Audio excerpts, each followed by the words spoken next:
अभी हम लोग इकोनॉमिक्स स्टार्ट करने वाले हैं 2019 का। याद रखिएगा पूरे सिविल सर्विस पेपर में अगर सबसे ज़्यादा क्वेश्चन किसी भी टॉपिक से आते हैं दैट इज़ इकोनॉमिक्स।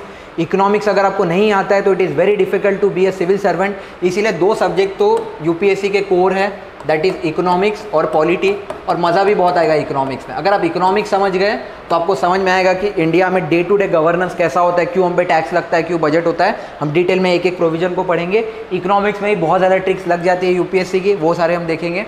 सबसे पहले स्टार्ट करते हैं 2019 के पेपर से। ये रहा पहला क्वेश्चन। ये कह रहा है consider the following statements, consider the following statement as per the industrial employment standing order central amendment rules 2018। ये अमेंडमेंट आया था 2018 में, 2019 में क्वेश्चन पूछ लिया। पहला कह रहा है if rules for fix term employment are implemented it becomes easier for the firm companies to lay off worker. ये कह रहा है अगर फिक्स टर्म एम्प्लॉयमेंट मेंशन कर दिया। फिक्स टर्म एम्प्लॉयमेंट मतलब क्या, मैंने आपको जॉब दिया और मैंने आपको कहा कि आपका जो जॉब है वो फिक्स टर्म तक रहेगा, मतलब 1 साल 2 साल 3 साल, मैंने टर्म को फिक्स कर दिया। टर्म मतलब टेन्योर, टाइम, उसको फिक्स कर दिया तो कंपनीज के लिए इजी होगा लोगों को जॉब से निकालना। बिल्कुल सही बात है। अगर मैंने आपको बोल दिया आप 3 साल के लिए है तो 3 साल बाद तो मैं आपको निकाल ही सकता हूं ना। यही तो स्टेटमेंट कह रहा है, if rules for the fix term employment are implemented it becomes easier for the firm या फिर company to lay off worker. Lay off मतलब निकालना, पहला वाला राइट है। Next, no notice of termination of employment shall be necessary in the case of temporary workman. Temporary workman मतलब क्या है, वहाँ फिक्स टर्म नहीं है, वहाँ मैंने आपको बस कुछ दिन के लिए हायर कर रखा है। मतलब मान लीजिए मैंने कहा मेरे घर पे काम है, 15 दिन के लिए आप आए। मान लीजिए मुझे पेंटिंग करवाना है, अब पेंटिंग करवाने के लिए थोड़ी मैं किसी को नौकरी दूंगा 1 महीने की। मैं उसको बोलूँगा भाई 15 दिन का काम है आ जा, तो वहाँ मुझे नोटिस देने की ज़रूरत थोड़ी है। वो थोड़ी बोलेगा सर आपने बताया नहीं, आप मुझे निकाल रहे हैं नौकरी से, तो वहाँ नो नोटिस ज़रूरत है क्योंकि ये टेम्पोररी वर्कमैन है। ये घर में प्लम्बर है तो थोड़ी आप उसको बोलते हो 1 महीने की पगार दूंगा। तो ये वही बात कर रहा है। स्टेटमेंट दोनों राइट हो जाएंगे, 1 और 2, आंसर हो जाएगा both 1 and 2 only.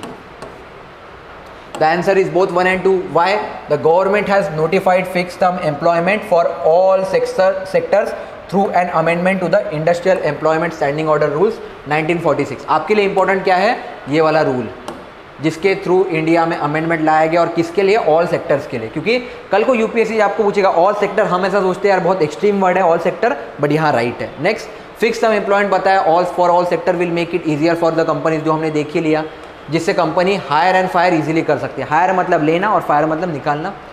Along with reducing the role of middle man, इससे मिडल मैन का भी रोल कम हो जाएगा। मिडल मैन क्या होता था, मान लीजिए आप किसी एजेंसी के थ्रू गए, एजेंसी ने आपको झूठे वादे कर दिए, सर आपको 5 साल के लिए ले रहे वो लोग, उन्होंने आपसे कमीशन ले लिया, 2 महीने की सैलरी मांग लिया, आप भी खुश होकर दे दिए। बट इससे क्या होगा, अगर फिक्स टर्म एम्प्लॉयमेंट होगा आपको नोटिस पे ही लिखा रहेगा 3 साल के लिए ले रहे हैं, फिर आपको कोई भी कुछ भी बताए 5 साल के ले रहे हैं, 10 साल के ले रहे हैं, आप पढ़ सकते हो कि आपका एम्प्लॉयमेंट फिक्स टर्म है। और नेक्स्ट ये दे रखा है कि as per industrial employment fix term को डिफाइन किया गया है, ऐसा person who has been engaged on the basis of written contract of employment for a fix period. तो कल को अगर फिक्स टर्म में बेसिक कंडीशन क्या है, आपको एक रिटर्न कॉन्ट्रैक्ट मिलेगा। आज के डेट में आपने देखा हो जब किसी को जॉब लगती है तो एक वो ऑफर लेटर होता है, the offer letter is nothing but written contract of employment, जिसमें लिखा होता है कि कंपनी आपको कितने से कितने साल के लिए ले रही है। अगर टर्म मेंशन नहीं रहेगा तो ये भी लिखा रहेगा कि मिनिमम इतने साल का कॉन्ट्रैक्ट रहेगा ये। No notice of termination of employment shall be necessary in the case of temporary workman whether monthly rated। अब उस आपने मान लीजिए किसी आदमी को मंथली बेसिस पे लिया है या फिर हफ्ते बेसिस पे लिया है या फिर एक सिंगल काम के लिए लिया है जैसे पेंटर को, ऐसे, या फिर बादली वर्कमैन। बादली वर्कमैन मतलब क्या होता है, वो जो आप चौक पे कभी जाओ देखना आप बहुत सारे लोग खड़े रहते हैं, उनको थोड़ी आप बोलोगे सर मैं आपको ले रहा हूँ जॉब के लिए नोटिस वोटिस दूंगा, तो वही दे रखा है नो नोटिस ऑफ टर्मिनेशन उनको ऑफर किया जाता है। इसे स्टेटमेंट 2 भी आपका करेक्ट हो जाएगा, आंसर हो जाएगा बोथ 1 and 2 राइट, सी। अब ये वाला जो क्वेश्चन है ये इंडस्ट्रीज मतलब इकोनॉमिक्स जो है वो 6 पिलर में पढ़ते हैं। एक हो गया आपका मनी, बैंकिंग, फाइनेंस। सेकंड वाला जो हो गया that is about health, pension, insurance. Third वाला आप देखोगे एग्रीकल्चर। फोर्थ वाला जो पिलर होता है वो यही है, इंडस्ट्रीज और जितने भी इंडिया में माइंस, मिनरल्स ये सब ऑपरेट करते हैं। फिफ्थ वाला गवर्नमेंट स्कीम्स है और लास्ट वाला बजट इकोनॉमिक सर्वे। ठीक है, तो ये वाला इंडस्ट्रीज से आया हुआ क्वेश्चन है। नेक्स्ट वाला क्वेश्चन आपके बैंकिंग से क्वेश्चन है, पूछ रहा है सर्विस एरिया अप्रोच जो है ये किसके अंदर इंप्लीमेंट किया था। पहला दे रखा है इंटीग्रेटेड रूरल डेवलपमेंट प्रोग्राम, बिल्कुल रॉन्ग। सेकंड कह रहा है लीड बैंक स्कीम, बिल्कुल सही बात है क्योंकि बैंकिंग रिलेटेड ही है। Third, Mahatma Gandhi national rural employment guarantee scheme, गलत, ये MG नरेगा की बात कर रहा है, ये भी नहीं है। और फोर्थ कह रहा है नेशनल स्किल डेवलपमेंट मिशन, ये भी नहीं है। एक और चीज़ बताता हूँ, जब भी किसी ऑप्शन में एक ऑप्शन समान हो देखो पहला इंटीग्रेटेड रूरल डेवलपमेंट प्रोग्राम, ये भी गांव के लोगों को रोजगार देने की बात करता है। एमजी नरेगा भी इसी की बात करता है और लास्ट में नेशनल स्किल डेवलपमेंट मिशन भी इसी की बात करता है। एक ही ऑड वन आउट है, that is lead bank scheme. Service area approach क्या है, इनका ऐसा मानना था कि एक गांव है, मान लीजिए एक गांव है, कोई हिंगना है, यहाँ पे ना बहुत सारे बैंक अपना अपना ऑफिस खोलेंगे। बैंक अपना ऑफिस क्यों खोलेंगे, क्योंकि बैंक को भी लगता है कि जितने ज़्यादा लोग अकाउंट खोलेंगे हमको उतना पैसा आएगा, हम उस पैसे को आगे देंगे। बैंकिंग में होता क्या है, आप एक डिपॉजिटर हो, आपने बैंक को कुछ पैसा दिया, बैंक आप ही का पैसा आगे लगा रही है, मतलब बैंक कुछ नहीं कर रही है, बैंक आपके पैसे पे ब्याज कमा रही है। बट बैंक को ये काम तो करना है कि आपको अकाउंट खोलने के लिए मनाए, कम से कम पैसा डालिए। तो बैंक को क्या होता था, एक मान लीजिए कोई गांव है, एक विलेज है, ये लाया क्यों गया था, विलेज में क्या प्रॉब्लम होता था, अब तक मान लीजिए इस गांव में एक भी बैंक नहीं आया है, अचानक एसबीआई, आईसीआईसीआई, एचडीएफसी सब पहुंच जाते थे, सबने दुनिया भर के एटीएम खोल दिए, सबने दुनिया भर के बैंक खोल दिए। अब वहाँ क्या होता था, 10 या 15 दिन में सबके अकाउंट खुल जाते थे, उसके बाद कुछ काम नहीं होता था। तो उसके बाद क्या होता था, बैंक जो खुला है वहाँ पे उसका भी मोटिवेशन कम हो जाता था, क्योंकि वो देखता था मेरे पास तो 15 ही अकाउंट खुले, अब मैं क्या करूँ, तो बाद में एटीएम भी बंद कर देता था। अब जो 15 लोग अकाउंट खोलते थे ना, ये नेगेटिव हो जाते थे, सोचते थे यार ये बैंक है इसने बंद कर दिया, वो दूसरे बैंक में नहीं खोलते थे। इसलिए गवर्नमेंट ने क्या कहा कि हम एक लीड बैंक स्कीम लाते हैं। लीड बैंक स्कीम में क्या होगा, एक गांव में एक बैंक लीड ले लेगा। जैसे मैं कहूँगा हिंगना में कि मैं आईसीआईसीआई बैंक हूँ, मैं यहाँ लीड लूँगा और मैं सबसे ज़्यादा ब्रांचेस यहीं खोलूँगा, दूसरे बैंक को फिर दूसरे गांव पे फोकस करना। इससे क्या होगा, अगर एक बैंक एक गांव पे फोकस करेगा तो बहुत अच्छा सर्विस दे सकता है। इसी को कहा गया सर्विस एरिया अप्रोच, क्योंकि पूरे कस्टमर मेरे हैं तो it will be easy for me to maintain branch, मेरा प्रॉफिट भी मेंटेन होगा, मैं कल को नई इनिशिएटिव भी ला सकता हूँ। तो सर्विस एरिया अप्रोच इसी के तहत आया था। आंसर हो जाएगा B, the correct answer is lead bank scheme. इन्होंने एक्सप्लेन किया कि सर्विस एरिया अप्रोच क्या है, it is develop version of area approach. पहले इसको एरिया अप्रोच कहा जाता था कि आप एक एरिया ले लीजिए, आप एक गांव सिलेक्ट कर लीजिए। इसमें सर्विस क्यों डाला गया, क्योंकि आप सर्विस भी इंप्रोवाइज कर सकते हैं। Structure of the lead bank scheme under SAA plan, देखो ईच कॉमर्शियल बैंक या फिर RRB का मतलब क्या है, regional rural bank. Regional rural bank का मतलब क्या है, रूरल ग्रामीण बैंक, और एक रीजन में, जैसे नागपुर रीजन में आपने देखा होगा ऐसे ऐसे बैंक रहते हैं, जैसे भंडारा ग्रामीण विकास बैंक, इस टाइप से। भंडारा ग्रामीण विकास क्या है, ग्रामीण बैंक है वो, और रीजनल है, भंडारा लेवल पे ही है, तो उसका 1-2 ब्रांच नागपुर में होगा। ये वही कह रहा है कि या तो कॉमर्शियल बैंक का एग्जाम्पल क्या हो जाएगा, SBI, ऐसी से जितने बड़ी बैंक्स होती है दैट इज कॉमर्शियल बैंक, बाकी छोटे मोटे रीजनल रूरल ब्रांच हो जाएंगे। तो ये कह रहा है इसके अंदर कोई भी कॉमर्शियल बैंक या फिर regional rural branch in a rural या फिर semi urban area is designated to serve 15 to 25 villages. मतलब इस आसपास, नागपुर के आसपास 15 से 25 विलेज ये एक बैंक या फिर ये रूरल बैंक ही सर्व करेगा, so that for the planned and orderly development of area, so that area का डेवलपमेंट हो पाए। Under the lead bank scheme, the service area approach was introduced in 1989 for the planned and orderly development of rural and semi-urban areas. आपको क्या याद रखना है, 1989 में आया था, 15 से 25 विलेजेस का लीड ले लेगा, और ये कौन कौन सा, कॉमर्शियल बैंक या फिर RRB। Under lead bank scheme, और लीड बैंक स्कीम के अंदर क्या है, सर्विस एरिया अप्रोच। बस नेक्स्ट वाला जो क्वेश्चन है ये अगेन माइनर मिनरल से क्वेश्चन है, माइंस एंड मिनरल्स वाला। ये कह रहा है with reference to the management of minor minerals in India consider the following statement. Minor minerals, 2 type के मिनरल्स होते हैं, एक होता है मेजर, एक होता है माइनर। गवर्नमेंट के लिए दोनों ही इंपॉर्टेंट है। तो सबसे पहले सैंड के बारे में कह रहा है, sand is a minor mineral according to the prevailing law in the country. Sand जो है वो माइनर मिनरल कैटेगरी में आता है। सेकेंड स्टेटमेंट ये कह रहा है state government have the power to grant mining licences of minor minerals, but the power regarding the formation of rule related to grant of minor minerals आई भी central government. मतलब इन शॉर्ट ये कह रहा है रूल्स कौन बनाएगा, central government, और ग्रांट कौन करेगा, स्टेट गवर्नमेंट।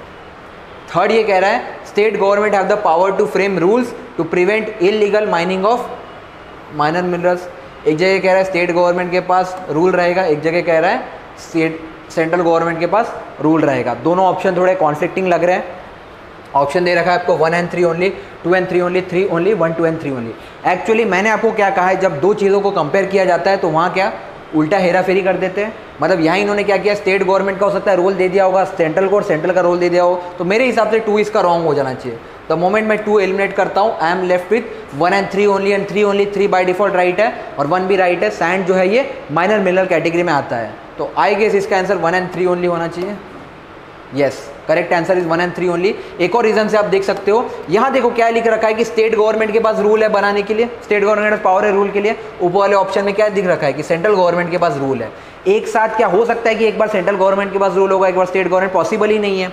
अब यहाँ क्यों गलत है, जब सैंड एक माइनर मिनरल है, मिनरल इंपॉर्टेंट हो जाएगा तो देने का लाइसेंस किसके पास होगा, सेंट्रल गवर्नमेंट के पास। इसने क्या दे रखा है कि स्टेट गवर्नमेंट के पास लाइसेंस है ग्रांट करने का। तो इसीलिए यहाँ पे जब दो चीज़ों का कंपैरिजन हो रहा है, सेकंड स्टेटमेंट रॉन्ग हो जाएगा। Answer is 1 and 3 only. दो रीजन से याद रखना है, एक तो कॉन्फ्लिक्टिंग स्टेटमेंट्स है एंड सेकंड एक ही स्टेटमेंट में दो चीज़ों को कंपेयर किया जा रहा है। 10 टाइम्स मैं ये चीज़ को रिपीट कर चुका हूँ कि जब भी दो चीज़ों को कंपेयर किया जा रहा है समझ लेना उल्टा किया गया है। बहुत सारे क्वेश्चन में हम ये चीज़ देखेंगे। आंसर है 1 and 3 ओनली। सबसे पहले आपको याद रखना है सैंड क्या है, ये कहाँ डिफाइन किया गया है, mines and minerals act of 1957, इसके अंदर डिफाइन दे रखा है। Next section 15 of the mines and mineral development rules act आपको क्या कहता है, it empower the state government to make rules. Rules कौन बनाएगा, state government, for regulating the grant of mineral concession in respect to minor minerals and for purposes connected therewith. Next, the regulation of grant of mineral concession for minor mineral is therefore with the legislative and administrative domain of the state government। क्योंकि rule बना रहा है तो ये किसके under होगा, legislative and admin rule state government के।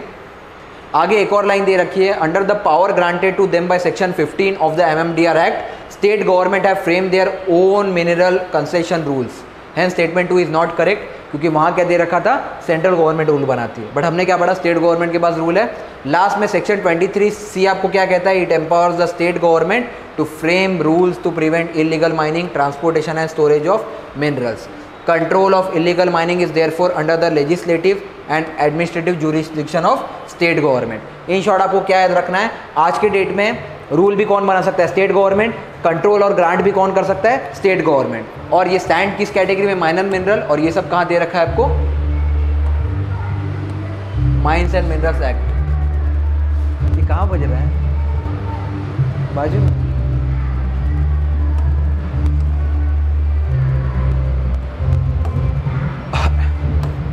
Next question है, कंसीडर द फॉलोइंग स्टेटमेंट्स। यहाँ भी आप देखोगे तो यहाँ भी आपको एक्सट्रीम वर्ड ढूंढना है, जो बहुत ज़्यादा एक्सट्रीम वर्ड हो।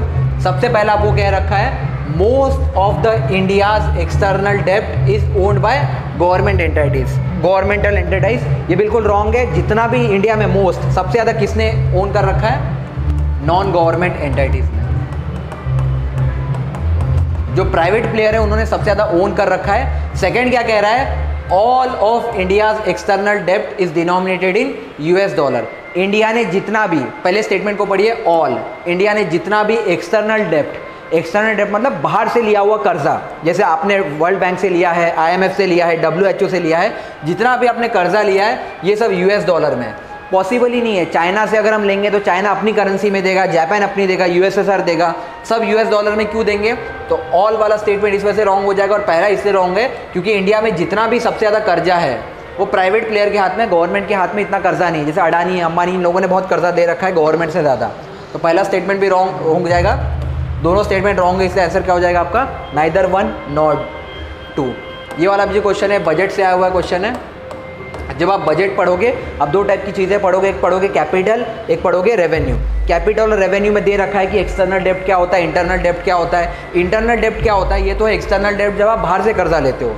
इंटरनल डेब्ट क्या होगा, जब गवर्नमेंट आप लोगों से कर्जा लेती है। आप लोगों से कर्जा कैसे लेगी गवर्नमेंट इशू करेगी कुछ चीज़ें जिसमें आप पैसा इन्वेस्ट करोगे, इसको कहा जाता है इंटरनल डेब्ट। इसको कहा जाता है इंटरनल डेब्ट। इंटरनल डेब्ट में क्या होता है, आप पैसा इन्वेस्ट करते हो किसमें, गोल्ड बॉन्ड्स में, कुछ गवर्नमेंट सिक्योरिटीज़ में, पेपर्स में, इन सब चीज़ों में इन्वेस्ट करते हो आप। आंसर नाइदर 1 नॉट 2 है। कॉमर्शियल बोरोइंग जो है that continues to be the largest component of external डेब्ट। एक्सटर्नल डेब्ट में भी आपने इसको क्लासिफाई किया है, एक होता है कॉमर्शियल बोरोइंग। कॉमर्शियल बोरोइंग का मतलब क्या है, बिजनेस पर्पस के लिए जो पैसा बोरो किया गया है वो, that constitutes the largest share, कितना 37.4%। उसके बाद NRI डिपॉजिट, जो NRI लोग इंडिया में डिपॉजिट कर चुके हैं वो भी आता है एक्सटर्नल डेब्ट में, क्योंकि बाहर के लोग हैं, ये बाहर के लोगों का पैसा है, आपने यही पैसे को यूज़ किया है, इसलिए एक्सटर्नल डेब्ट हो जाएगा। और लास्ट में शॉर्ट टर्म ट्रेड क्रेडिट 19.9%। इसे पहला वाला स्टेटमेंट रॉन्ग हो जाएगा। सेकेंड कह रहा है US dollar denominated dept continue to be the largest component of external dept with the share of 45.9% followed by the Indian rupee, SDR, yen and euro. Dollar का share है सबसे ज़्यादा है 45.9%, बट ऑल नहीं है। उसके बाद किसका है? इंडियन रूपी का है कितना? 24.8%, फिर SDR है, यूरो है और येन है। इससे सेकंड स्टेटमेंट भी क्या हो जाएगा? Not correct. रुको मैं पूछ के आता हूँ, ऐसे में पढ़ा हुए गए।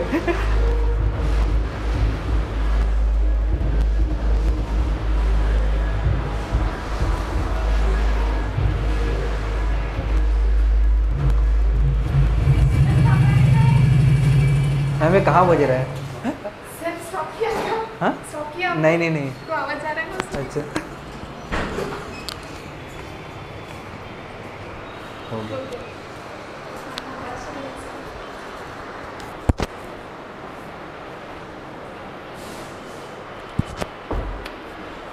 ये जो कह रहा है जितना भी इंडिया का डेप्ट है ये सारा का सारा डॉलर में नहीं है, 45.9% डॉलर में। उसके बाद इंडियन रुपीज़ में भी हमने कुछ कर्जा ले रखा है, कुछ SDR है। SDR का मतलब होता है स्पेशल ड्राइंग राइट्स। ये जो SDR है ये IMF की करेंसी है। IMF क्या करता है? IMF एक बास्केट बनाता है। IMF का मतलब है इंटरनेशनल मॉनिटरी फंड। ये वर्ल्ड बैंक जैसी एक ऑर्गेनाइजेशन है जो हर एक कंट्री को पैसा देती है बेल आउट करने के लिए। जैसे आपने देखा होगा अभी पाकिस्तान की हालत ख़राब है, उनके पास आटा खरीदने के लिए पैसा नहीं है, तो ऐसे केसेस में कंट्री को बेल आउट करने के लिए जो पैसा देता है वो IMF होता है। IMF की कुछ कंडीशन है, उसमें से पहली कंडीशन यही होती है कि आपको SDR मेंटेन करना है। और SDR में ना 5 करेंसीज को यूज़ किया गया है, येन, रशिया का रूबल, उसके बाद आपका ये डॉलर, 5 कंट्रीज़ की करेंसीज को मिक्स करके एक बास्केट बनाया जाता है। उसका कॉन्स्टिट्यूशन इतना है। और लास्ट में येन जापानीज़ करेंसी है। और लास्ट में यूरो कहाँ का है? यूरोप का है। तो इससे सेकेंड स्टेटमेंट भी इनकरेक्ट हो जाएगा। ये वाला जो क्वेश्चन है अगेन बजट वाले पिलर से। आते हैं नेक्स्ट क्वेश्चन पे। ये कह रहा है which one of the following is not included in the assets of a commercial bank in India. Bank का एसेट्स कौन सा नहीं होगा इसमें से? अगेन ये क्वेश्चन कहाँ से? बैंकिंग वाले सेक्शन से। अब पहले समझते हैं एसेट क्या होता है। एसेट और एक होता है लाइबिलिटी। मतलब आज के डेट में मान लीजिए आपने घर खरीदा, वो घर आपका क्या हो गया? एसेट। बट अगर आपने लोन लिया है, लोन 40 लाख का है, तो 40 लाख आपको पे करना है, दैट इज़ योर लाइबिलिटी। आपको कितना भरना है। तो 2 चीज़ें होती है। एसेट्स बैंक का कौन सा होगा? सबसे पहले एडवांसेस, कि बैंक ने किसी को अगर एडवांस दे रखा है तो ऑब्वियस ही बात है बैंक का एसेट होगा, क्योंकि बैंक को क्या होगा? वापस मिलेगा। तो ये तो नहीं हो सकता है एसेट, ठीक है, क्योंकि which of following is not included in the assets. Asset में कौन सा इंक्लूडेड नहीं है? अब एडवांस क्योंकि बैंक ने दे रखा है तो ये तो एसेट में इंक्लूड होगा। क्यों? बैंक का ही पैसा ही है तो बैंक को ही मिलेगा। Second, deposit. ये डिपॉजिट किसका है सर? आप लोगों का डिपॉजिट है। बैंक को आपको वापस देना पड़ेगा। ये आपका पैसा है, ये बैंक के पास है, बट बैंक की लाइबिलिटी है। लाइबिलिटी क्यों है? आपने देखा होगा जब बैंक डूब जाता है ना तो बैंक को, क्रेडिटर को पैसा वापस देना पड़ता है। तो it is not an asset, it is a liability over the bank. Next, investment. Bank ने कहीं इन्वेस्टमेंट कर रखा है तो बैंक का एसेट ही तो है। बैंक ने अगर मान लीजिए 4 बिल्डिंगें खरीद ली, जैसे आप देखना बैंक इन्वेस्टमेंट कैसे करता है, जहाँ जहाँ बैंक खुद खुला होता है बैंक क्या करता है? बिल्डिंग खरीद लेता है, तो प्रॉपर्टी का रेट बढ़ता है, तो that is an investment of bank. और लास्ट में दे रखा है money at call and short notice. Bank कुछ पैसा कॉल एंड शॉर्ट नोटिस पे भी देता है। कॉल का मतलब क्या होता है? जैसे मान लीजिए मैं SBI हूँ, मुझे डेली बैंक रन करने के लिए कुछ पैसा चाहिए, बट अभी मेरे पास पैसा शॉर्ट है, तो मैं एज एन बैंक, मैं ICICI बैंक को बोलूँगा मुझे कुछ पैसा चाहिए।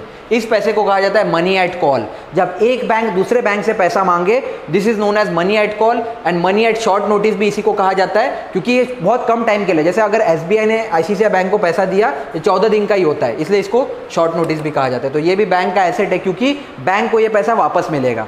एक आपका डिपॉजिट ही ऐसा चीज़ है जो आपने बैंक को दिया है, बैंक के पास आपका नहीं है। तो करेक्ट आंसर हो जाएगा हमारे deposit. The key business of the banks is to accept different type of deposit from the public and then lend this fund to the borrowers. Bank यही तो करता है, आपसे डिपॉजिट लेता है। कौन कौन से डिपॉजिट? आपने देखा होगा एक FD बोलते हैं, फिक्स डिपॉजिट। एक आपने पढ़ा होगा RD। RD का मतलब होता है रिकरिंग डिपॉजिट। फिक्स डिपॉजिट और रिकरिंग डिपॉजिट में डिफरेंस क्या होता है? फिक्स डिपॉजिट में आपको बोला जाएगा 5 लाख रुपए एक साथ जमा कर दीजिए, फिक्स। अब ये जितने साल के लिए जमा रहेगा वो रहेगा। आप इस अमाउंट को बढ़ा सकते हैं, कम कर सकते हैं, बट फिक्स अमाउंट। रिकरिंग में क्या होता है? आपको बोलेंगे हर महीने 5,000, इसको कहते हैं रिकरिंग। जैसे आपने जनवरी में 5,000 डाला, फरवरी में 5,000 डाला, मार्च में डाला, तो अगर आप मान लीजिए 1 लाख रुपए इन्वेस्ट कर रहे थे डायरेक्टली एक बार में, तो ये क्या हो रहा था? FD। बट अगर आप यही 1 लाख को 20 महीने में डाल रहे हैं अलग अलग 5,000 5,000 5,000 करके, इसको कहते हैं आरडी, रिकरिंग डिपॉजिट। फायदा क्या होता है, 1 लाख में एकदम से आपने डाल दिया तो इंटरेस्ट भी ज़्यादा आएगा, क्योंकि अगर मैंने आपको कहा 5% इंटरेस्ट दूंगा तो यहाँ आप डायरेक्टली 5,000 कमाओगे। यहाँ अगर 5% इंटरेस्ट दूंगा तो यहाँ पहले 5,000 पे 5% आएगा 250, फिर हो सकता है 10,000 पे आएगा 5%, 250 कह रहा हूँ यहाँ पे, उसके बाद 10,000 पे आएगा, दैट इज़ 500, धीरे धीरे आएगा। यहाँ पे आपको एकदम से मिल सकता है, दोनों के अपने अपने बेनिफिट्स है। तो ये भी एक टाइप का क्या हो जाता है, डिपॉजिट। फिर आपने एक और डिपॉजिट पढ़ा होगा, कासा डिपॉजिट, करंट अकाउंट और सेविंग अकाउंट। करंट अकाउंट क्या होता है, जहाँ पे मिनिमम अकाउंट बैलेंस मेंटेन करने की जरूरत नहीं है। जैसे आज आप बैंक में अकाउंट खोलोगे ना, आपको 2 ऑप्शन देगा, एक होता है करंट अकाउंट, एक होता है सेविंग अकाउंट। करंट अकाउंट में क्या होता है, आप कितने भी ट्रांजैक्शन कर सकते हो, लिमिट नहीं है। सेविंग अकाउंट में लिमिट है, आप दिन में 10 ट्रांजैक्शन कर सकते हो या फिर 3 विड्रॉल कर सकते हो महीने में। करंट अकाउंट में लिमिटेशन नहीं होता है। करंट अकाउंट में आप 0 बैलेंस भी मेंटेन कर सकते हो। सेविंग अकाउंट में ना कुछ मिनिमम अवेलेबल बैलेंस, MEB जिसको कहा जाता है, मेंटेन करना पड़ता है आपको। तो ये सारे टाइप क्या हो गए, डिपॉजिट। बैंक का यही काम होता है, आपसे डिपॉजिट लेना और इसी डिपॉजिट को आगे बोरोवर्स को लेंड करना। नेक्स्ट दे रखा है, this is called as financial intermediation. In terms of bank the deposit represent liabilities. मैंने कहा ना लाइबिलिटी साइड हो जाएगा वो, of the banks, while loan, advance and investment made by bank represent their assets. The deposit itself is a liability owned by the bank to the depositor. Bank depositor refer to this liability rather than to the actual funds that have been deposited. एक और चीज़ याद रखिएगा, ये जो deposit bank जमा करती है, इसी के अगेंस्ट एक ऑर्गेनाइजेशन है DICGI, deposit institute and creditor guarantee of India, जिसने गारंटी दे रखा है कि आज के डेट में अगर आपका बैंक में 5 लाख रुपीस डिपॉजिटेड है, तो कल को अगर बैंक में कोई भी क्राइसिस आता है, जैसे भी बीच में पंजाब एंड महाराष्ट्र बैंक जो है वो क्राइसिस आया था, तो PMC बैंक है वो क्राइसिस आया, तो उस टाइम पे गवर्नमेंट ने रूल लाया था कि आज के डेट में अप टू 5 लाख रुपीज़ आपका प्रोटेक्टेड है। अगर बैंक में आपने 7 लाख रुपए रखे हैं, तो आपको जब बैंक डूब भी जाएगा तो आपको कितना रिटर्न मिलेगा, सिर्फ 5 लाख। 5 लाख के ऊपर जितना भी पैसा है वो नहीं मिलने वाला है, बट 5 लाख तक आपका सुरक्षित है। जैसे अगर आपका 4 लाख रुपए डूबा है तो 4 लाख मिल जाएगा। ये कौन देता है, DICGI। ये किसका बॉडी है, RBI का। RBI 100% ओन्ड है DICGI का, मतलब ये RBI की एक बॉडी है। अब आप सोचोगे सर ये गारंटी क्यों लेता है, क्योंकि बैंक ना कुछ प्रीमियम पे करते हैं। जैसे आपने बैंक में पैसा जमा किया, आपने मान लीजिए बैंक में 4 लाख रुपए जमा किया, बैंक को ना कुछ प्रीमियम, जैसे आप इंश्योरेंस लेते हैं तो आपको कुछ प्रीमियम भरना पड़ता है, बैंक को भी इसको कुछ प्रीमियम देना है। बहुत कम होता है, 12 पैसे होता है आई गेस 1 लाख रुपए पे, बैंक ये प्रीमियम भरेगा।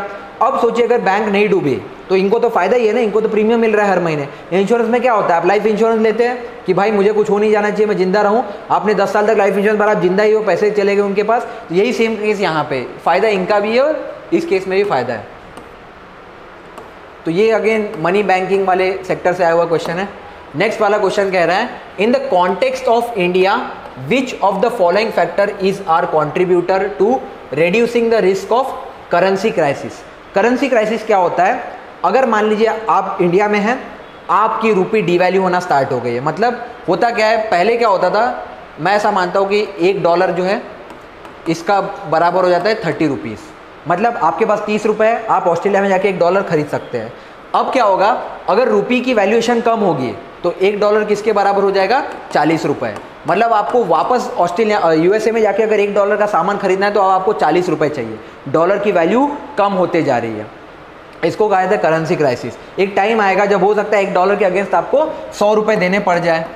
तो अब आपकी वैल्यू कम हो रही है। मतलब मान लेता हूँ इंडिया में अगर 1 लाख करोड़ रुपीज़ है, इसको अगर डॉलर में कन्वर्ट करोगे तो डॉलर की वैल्यू बहुत ज़्यादा रिप्रेजेंट करेगी। Dollar is more greater because $1 किसको रिप्रेजेंट कर रहा है, 100 रुपीज़ को। मतलब अगर आपके पास 100 रुपीज़ है तभी आप USA में $1 वाली लाइफ जी सकते हो। इसको कहा जाता है करेंसी क्राइसिस।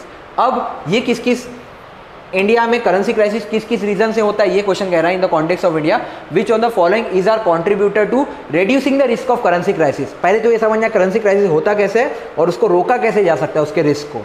उसके लिए सबसे पहला ये कह रहा है, the foreign currency earnings of India's IT sector. India का जो IT सेक्टर है ये बाहर जाता है, बाहर जॉब करता है, फॉरेन करेंसी कमाता है। फॉरेन करेंसी जब वो इंडिया में लेके आते हैं तो हमारे यहाँ क्या होता है, फॉरेक्स रिजर्व की वैल्यू बढ़ती है।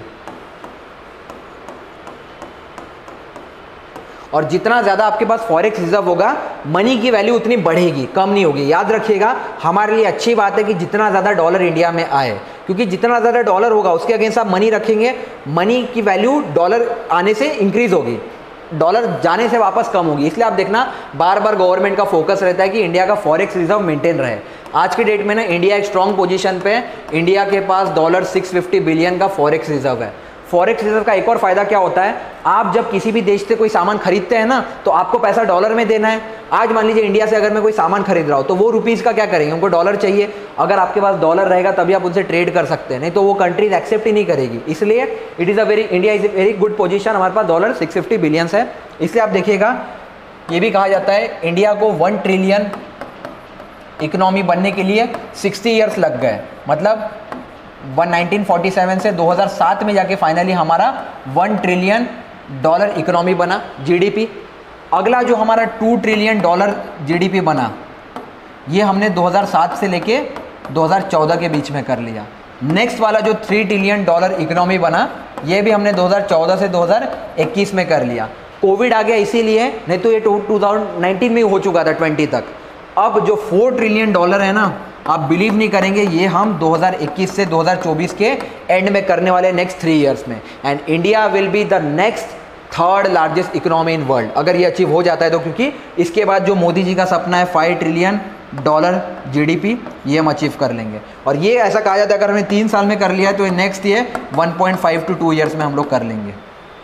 India is in very strong economic position, ठीक है। हमारे पास फॉरेक्स रिजर्व भी अच्छा है। नेक्स्ट कह रहा है इंक्रीजिंग द गवर्नमेंट एक्सपेंडिचर। अगर सरकार पैसा बहुत बढ़ाएगी तो मार्केट में बहुत रुपया जाएगा, मार्केट में जब बहुत ज़्यादा रुपया जाएगा तो सबके हाथ में। देखो 2 चीज़ें समझाता हूँ, एक होता है इन्फ्लेशन, ये समझना बहुत ज़रूरी है। इन्फ्लेशन का मतलब क्या होता है, मानते हैं मार्केट में 5 घर है, 4 घर पकड़ते हैं, मार्केट में 4 घर है जो भी बिकने के हैं। हम 4 लोग हैं, आप तीनों के पास पैसा है और मेरे पास पैसा नहीं है, ठीक है, मान लेते हैं ऐसा। और आप तीनों को घर खरीदना है, 4 घर हैं, 3 ही बिकेंगे क्योंकि 3 आपके पास पैसा है, तो हो सकता है आपको डिस्काउंट भी मिलेगा क्योंकि खरीदने वाले कम है और सामान ज़्यादा है मार्केट में। आप कभी देखना जब मार्केट में बहुत ज़्यादा आलू रहेगा ना तो आपको सस्ता देंगे, दिस इज़ इन्फ्लेशन। बट अगर 4 घर होते और हम 4 के अलावा बाहर भी 4 लोग के पास पैसा होता, 8 खरीदने वाले होते, तो अब ये अपना रेट बढ़ा देते, क्योंकि आप नहीं लेंगे तो सर कोई और लेगा। When there are many buyers in the market, the rate automatically increases। आप देखना जब शॉर्टेज हो जाता है ना प्याज का मार्केट में, तो प्याज की वैल्यू 100 रुपीज़ चली जाती है। क्यों? एक तो शॉर्टेज है, सेकेंड प्रॉब्लम क्या है, शॉर्टेज देख के ना लोग इसको होर्डिंग करने लग जाते हैं स्टोर हाउस में। अब आपको पता है कि अब आप होर्डिंग करेंगे, आज 100 रुपये प्याज है, कल को 150 होगा, अब तब निकाल के बेचेंगे। कोविड में भी यही प्रॉब्लम हो गई थी। कोविड में क्या हो रहा था, लोगों के पास ऑक्सीजन सिलेंडर था, लेकिन मेरी जान नहीं चली जाए इसलिए मैंने ज़बरदस्ती अपने घर में ला के रखा है, मेरे को ज़रूरत नहीं है, बट इस डर से कि कल को मुझे ज़रूरत पड़ेगा, तो जिसको ज़रूरत थी ना वैसे ही मर रहे थे। अब ब्लैक मार्केटिंग होता था, आपको अगर किसी को ऑक्सीजन सिलेंडर बेचना है, आपने देखा होगा 10-10 लाख में ऑक्सीजन सिलेंडर बिक रहे थे, जबकि 50,000 का भी नहीं मिलना चाहिए था। ये हॉस्पिटल वाले क्या कहते थे, अगर एम्बुलेंस से 1 किलोमीटर भी जाना है तो आपको कम से कम 50,000 रुपये देना पड़ेगा। 10,000, 15,000, 20,000 इतना चार्ज किया जा रहा था, क्योंकि उनको पता था नेसेसिटी है, आपकी ज़रूरत है। एम्बुलेंस नहीं देंगे तो क्या कर लोगे आप। इसको कहा जाता है शॉर्ट टर्म इन्फ्लेशन। मतलब इन्फ्लेशन तो है मार्केट में, क्योंकि बहुत कम लोग थे जो एम्बुलेंस चला रहे थे, बहुत कम ऐसे लोग थे जो हॉस्पिटल रन कर रहे थे। मार्केट में सप्लाई कम था, डिमांड ज़्यादा थी, हॉस्पिटल की बेड ज़्यादा ज़रूरत थी। आप क्या करते हैं ऐसे टाइम पे, पता है, अगर आपको हॉस्पिटल नहीं भी देता ना, पैसा तो देते ही देते, किसी की जान भी ले लेते। कोई अगर ऑलरेडी बेड पे होता, आप उसका ऑक्सीजन सिलेंडर हटा के अपने ऊपर लगा लेते। ये राइज हो जाता है जब मार्केट में सप्लाई कम हो जाता है। तो ये कह रहा है जब सरकार गवर्नमेंट मार्केट में बहुत ज़्यादा पैसा भेज देगी, गवर्नमेंट ने पैसा बहुत ज़्यादा भेज दिया, मार्केट में बहुत पैसा है, पैसा बहुत ज़्यादा है, सामान कम है। अब देखो प्रॉब्लम क्या होगा, इसको इस तरीके से समझते हैं। सबसे पहले तो पोटैटोज़ मेरे पास 10 है और मार्केट में मेरे पास 10,000 रुपीज़ है, मान लेते हैं 10,000 नहीं 100 रुपये मान लेते हैं, ठीक है। 10 किलो पोटैटो है, 100 रुपये मेरे पास, तो 1 किलो मेरे को कितने में मिलेगा, 10 रुपये में। बट अगर मार्केट में 100 की जगह 1,000 रुपये है और 10 ही किलो है, तो 1 किलो कितने में बिकेगा, 100 रुपये में। अगर मार्केट में बहुत ज़्यादा पैसा आ जाएगा ना तो महंगाई वैसे ही बढ़ जाएगी, वैल्यू अपने आप बढ़ जाएगा ना। एक टाइम आया था वेनेजुएला में, क्या होता था, इन्फ्लेशन इतना बढ़ गया था कि उधर एक ब्रेड का पैकेट भी खरीदना होता था ना तो एक मारुति वैन भर के पैसा ले जाना पड़ता था। इसको कहते हैं इन्फ्लेशन, जब पैसे की वैल्यू गिर जाती है। जैसे मैं एक बात बताऊँ, अगर मार्केट में लिमिटेड पैसा, जैसे आपके पास भी 100 है, आपके पास भी 100 है, इनके पास भी 100 है, मेरे पास भी 100 है, एक सामान बेचना है, तो अगर हम मैक्सिमम कंट्रीब्यूट भी कर देंगे ना, 400 रुपये होगा, वो मैक्सिमम 400 में ही बिकेगा। बट अगर हम सबके पास 10-10 हज़ार रुपये सब देने के लिए तैयार है तो 40,000 में बिकेगा वो।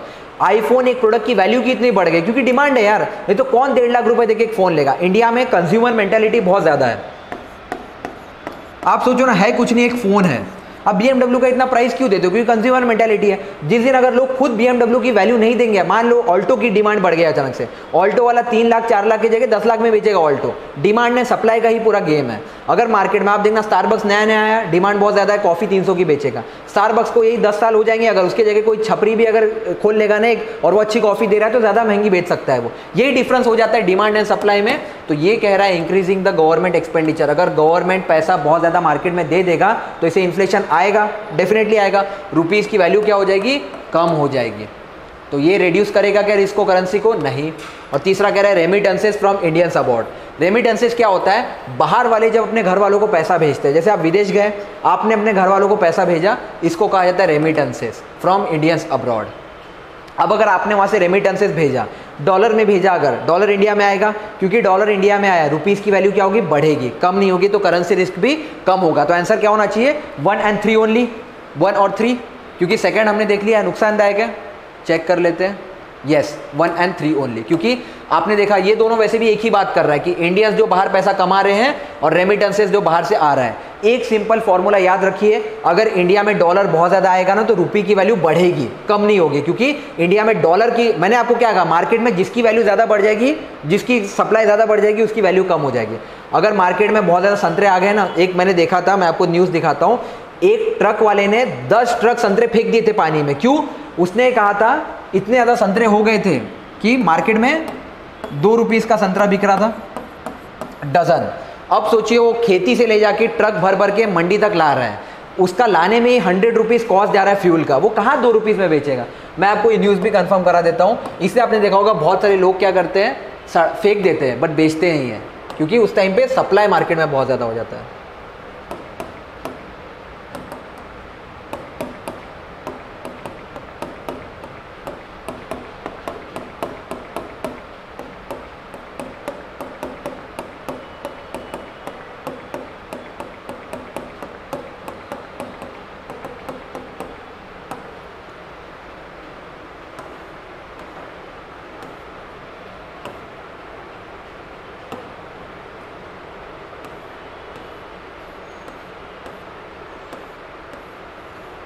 इंडियन फार्मर्स चल रही है।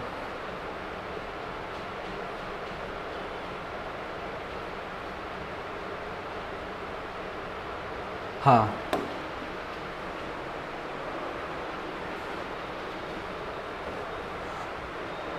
नहीं ये तो दूसरा है। ये केरला में एक सब्जी वाला ऑडी से आया था बेचने के लिए।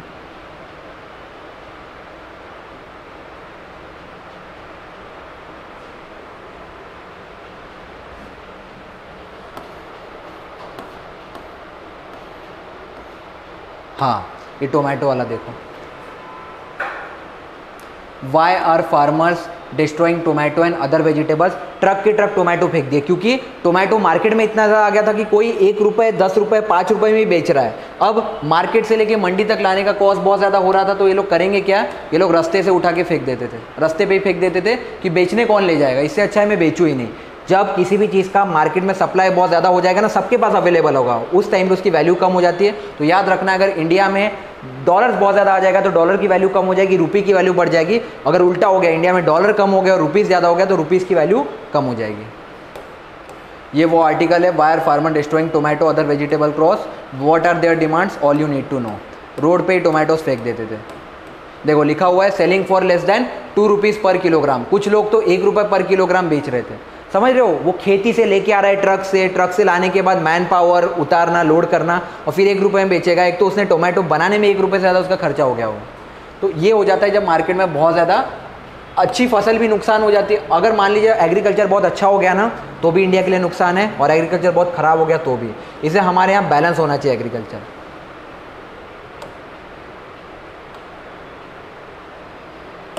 तो इसका आंसर है 1 और 3 ओनली। एक्सप्लेनेशन दे रखा है। करेंसी क्राइसिस क्या होता है, जो मैंने आपको बताया, involve the sudden and steep decline in the value of Nations currency. जब रुपये की वैल्यू अचानक कम हो जाएगी, इसको कहा जाता है करेंसी क्राइसिस।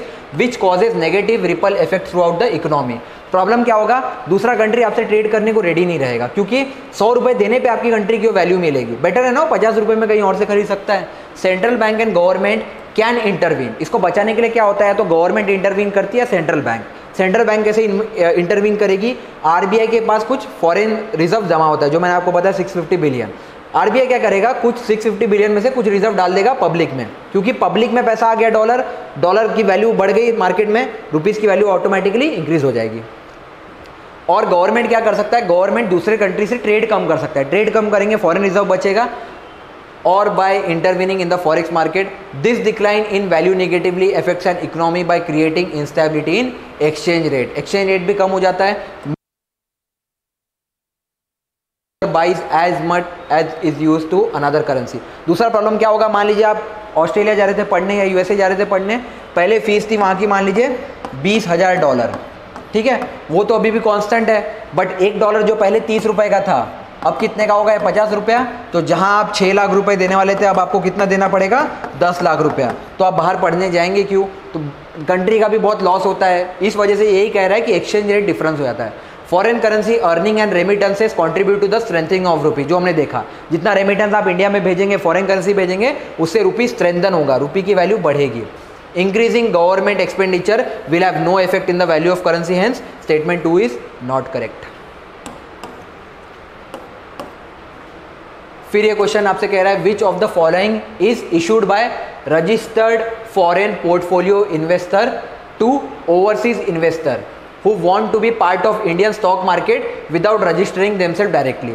होता क्या है, मान लीजिए आप एक फॉरेनर हो, आप हो सकता है क्रिकेटर हो, कोई फॉरेनर, आप इंडिया में आईपीएल खेलने हैं, आपने देखा रिलायंस के स्टॉक में बहुत पैसा है, आपको क्या करना है, इंडिया के स्टॉक में पैसा इन्वेस्ट करना है without registering themselves directly. India में क्या रूल है, अगर आपको स्टॉक में इन्वेस्ट करना है ना, तो आपको एक डीमैट अकाउंट बनाना पड़ेगा, यहाँ पे तभी आप स्टॉक में इन्वेस्ट कर सकते हो। इनडायरेक्टली आपको इंडिया में रजिस्टर करना है। जब आप डीमैट अकाउंट बनाओगे तो आपको क्या मानेगा, पैन कार्ड। अब ये फॉरेनर कहाँ से पैन कार्ड लेके आएगा, तो इसको अगर इन्वेस्ट करना है विदाउट रजिस्टरिंग इन इंडिया, तो ये कैसे कर सकता है, इसका ऑप्शन है पार्टिसिपेटरी नोट।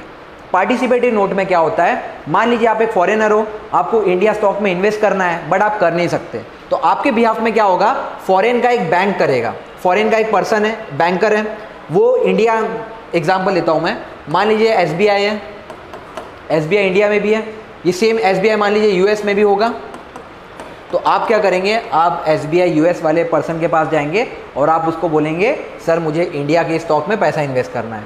ये SBI US वाला किसको कमांड देगा, इंडिया वाले को, बोलेगा इंडिया तुम एक काम करो, रिलायंस के 10 स्टॉक खरीदो और मुझे भेजो। ये इंडिया वाला US वाले को भेजेगा, बैंक को, SBI US को भेजेगा, और ये SBI US का एम्प्लॉय उस फॉरेनर को दे देगा। और ये जो पूरा प्रोसेस हुआ, इसको कहते हैं पार्टिसिपेटरी नोट। इनडायरेक्टली फॉरेनर को किसके पास जाना है, SBI US के पास, SBI US जाएगा SBI इंडिया के पास, SBI इंडिया का जो बैंकर है इसके पास पैन कार्ड है, ये पैन कार्ड से इंडिया का स्टॉक मार्केट खरीद सकता है, तो ये विदाउट इंडिया गए इंडिया के स्टॉक मार्केट का पार्ट बन चुका है। और इस प्रोसेस को कहा जाता है पार्टिसिपेटरी नोट, जहां पे लोग इसके बिहाफ में पार्टिसिपेट कर रहे हैं। इसको कोई जरूरत नहीं था स्टॉक खरीदने का, but just for this person he has participated in Indian stock market, तो this is known as participatory note, ये कंसेप्ट है। सर्टिफिकेट ऑफ डिपॉजिट क्या हो जाता है, आपने मान लीजिए कहीं इन्वेस्ट किया, तो उसके बदले आपको जो सर्टिफिकेट मिलता है कि हाँ, जैसे आपने गोल्ड बॉन्ड में इन्वेस्ट किया, गवर्नमेंट का एक गोल्ड बॉन्ड होता है, आपने उसमें पैसा लगाया, 5 साल बाद आपको गवर्नमेंट पैसा देगी विथ इंटरेस्ट, तो इसको कहा जाता है certificate of deposit. Commercial paper क्या होता है, SBI को लोन चाहिए, SBI ने अपने घर को या ऑफिस को गिरवी रख दिया, इसके बदले ऑफिस के पेपर के बदले जो आप उसको पैसा देंगे, इसको कहा जाता है कॉमर्शियल पेपर। क्यों, कॉमर्शियल बिल्डिंग को गिरवी रख के पैसा दिया गया, या फिर कोई कॉमर्शियल चीज़ को गिरवी रख के पैसा बोरो किया गया। और लास्ट में प्रॉमिसरी नोट, प्रॉमिसरी नोट भी पार्टिसिपेटरी नोट टाइप का ही होता है, बट इस केस में हमारा आंसर है P नोट्स। इसको पार्टिसिपेटरी नोट्स को P नोट्स भी कहा जाता है शॉर्ट में। ये वाला जो क्वेश्चन है, again money, banking and finance pillar से। The correct answer is participatory notes. Participatory notes को P नोट्स भी कहते हैं, और इसका एक और नाम है ओवरसीज डेरिवेटिव इंस्ट्रूमेंट। ओवरसीज क्यों, ओवरसीज के पर्सन के लिए इशू किया जाता है। डेरिवेटिव क्यों, क्योंकि ये डिराइव करता है वैल्यू, कहाँ से, इंडियन बायर से। इंडियन ने खरीदा, इंडियन के उस बायर से इसने अपनी वैल्यू डिराइव की। Next they allow foreign investor to buy stock listed on Indian exchange without being register. देख लिया हमने। सर्टिफिकेट ऑफ डिपॉजिट क्या होता है? It is a short term instrument issued by the commercial bank and special financial institution which are freely transferable from one party to another. आपने अगर एक commercial deposit certificate of deposit खरीद लिया, आप ये सेम चीज अपने पापा को दे सकते हो, किसी और के नाम पे भी खरीद सकते हो, और वो जाके जब वो पेश करेगा तो उसको पैसा मिल जाएगा। तो it is applicable for anyone. इसका एक मैच्योरिटी पीरियड होता है जो 91 डेज से 1 साल तक होता है। मतलब अगर मान लीजिए आपने किसी सर्टिफिकेट ऑफ डिपॉजिट का शॉर्ट बता देता हूँ, जी सेक कहा जाता है इसको, गवर्नमेंट सिक्योरिटी, या फिर एक ट्रेजरी बिल्स होता है जिसको टी बिल्स कहा जाता है। ये दोनों आते हैं सर्टिफिकेट ऑफ डिपॉजिट में। इसमें क्या होता है, सरकार को ना कभी कभी पैसा चाहिए होता है, इलेक्शन आ रहा है अभी, मान लीजिए इलेक्शन रन करने के लिए या फिर कोई स्कीम लॉन्च करने के लिए, तो गवर्नमेंट क्या करेगी, लॉन्च करेगी। अब आपको एक जी सेक क्या होता है, एक पेपर होता है, इस पे लिखा होता है गवर्नमेंट सिक्योरिटी, इसमें लिखा होता है the government is taking the security of the amount you promise to give. जैसे मान लीजिए 100 रुपए का है, आपने 100 रुपए का गवर्नमेंट सिक्योरिटी खरीद लिया, आपको इसके बदले जो मिलेगा that is certificate of deposit. 1 साल बाद क्या होगा, गवर्नमेंट ने कहा है ये 100 रुपए पे मैं आपको 8% इंटरेस्ट दूंगा। जब 1 साल हो जाएगा या फिर ये 91 डेज हो जाएगा या फिर 1 साल हो जाएगा, आप जब ये सर्टिफिकेट ऑफ डिपॉजिट गवर्नमेंट को देंगे, गवर्नमेंट आपको 108 रुपए का एक चेक देगा या फिर ये लीगल एंटरप्राइज देगा कि आप 108 रुपए जाके एनकैश कर सकते हैं। आपको कितना मिला, 8%।